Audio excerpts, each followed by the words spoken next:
તમે કોઈ જિલ્લાના ફોરેસ્ટ ઓફિસર છો, કોઈ મધ્યમ કક્ષાનું ગામ છે જે શહેર નથી પણ સાવ નાનું ગામે નથી, એવા ગામમાં સામાજિક વનીકરણની યોજનાઓ માટે લોકોને મોટિવેટ કરવા માટે 2 મિનિટનું તમે પ્રવચન આપો. મારા બંધુઓ તથા ભાઈઓ બહેનોને મારા નમસ્કાર. આપણે જોઈ રહ્યા છીએ કે હાલમાં કેવી રીતે પર્યાવરણનો વિનાશ થઈ રહ્યો છે. પર્યાવરણના વિનાશ કારણે આપણે ઘણી બધી સમસ્યાઓ આવે છે. જેમ કે આપણે જોઈ રહ્યા છીએ કે દર વર્ષે સતત ને સતત તાપમાન વધી રહ્યું છે. આના કારણે ગામડાઓ પણ આ ઇફેક્ટ બતાવી રહી છે.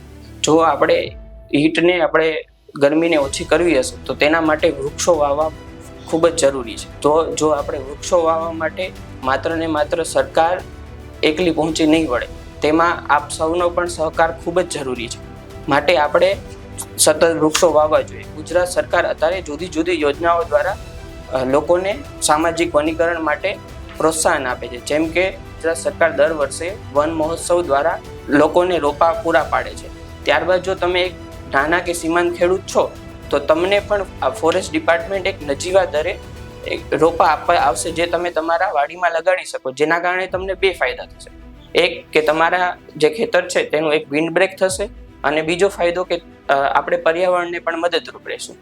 અને ગ્રામ પંચાયત છે તો ગ્રામ પંચાયત માટે પણ ગુજરાત સરકારે સોશિયલ ફોરેસ્ટ્રી સ્કીમ લાવી છે.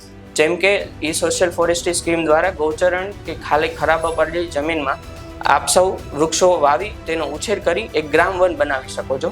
આ ગ્રામ વન દ્વારા આપણે જુદી જુદી આપણને ફાયદો થશે. જેમ કે એ ગ્રામ વન પહેલા કોઈ ઉપયોગમાં નહોતું, એના કારણે હવે વૃક્ષો વાવ્યા, જેના કારણે પક્ષીઓ પણ ત્યાં આવશે અને જેના કારણે જૈવિક વિવિધતામાં પણ વધારો થશે. બાદમાં જ્યારે તે ઉછેર છે ત્યારે 75% જે વસ્તુ છે એ તમારા ગામના વિકાસમાં વપરાશે. તો આપણે સામાજિક વનીકરણને પ્રોત્સાહન આપીને તમે ભાગીદાર બનશો એવી મારી આશા.